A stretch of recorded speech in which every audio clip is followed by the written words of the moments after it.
He was just trying to make a difference. The message from the owner of a sanctuary in Mojave where dozens of cats were seized today by animal control. Officers say they rescued those animals at the Save a Life No-Kill shelter that they thought were at risk. 23 ABC's Andrew Worth live tonight with more on the reasons officers stepped in. Andrew.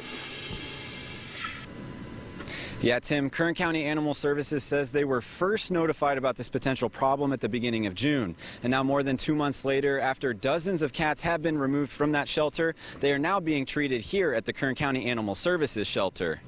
I closed my business in L.A. and moved out here to save the rescue and the ranch and the kitties. As the current president of the Save a Life shelter in Mojave, Ruben Lopez says he gave up everything he had to save this shelter and the roughly 275 cats, hoping to make their lives better. I got here about 1.5 years ago, and I started cleaning everything up, and about that time the animal control started coming out. But in the last month, on several occasions, animal control has visited the site, and today officers stepped in after they thought the animals were at risk. You know, our officers just felt that the animals, their health and their well-being were declining rather rapidly, more so than ever before. Lopez saying they have followed orders from Animal Services, doing everything being asked of them to the best of their ability. You know, you got to do this, you got to refurbish the house, you got to refurbish the barn, you got to build a medical room, you got to take all the trash out, you got to do everything. But after several visits and check-ins over the last 18 months and a former worker complaining, Colin says the main reason dozens of cats were taken from the shelter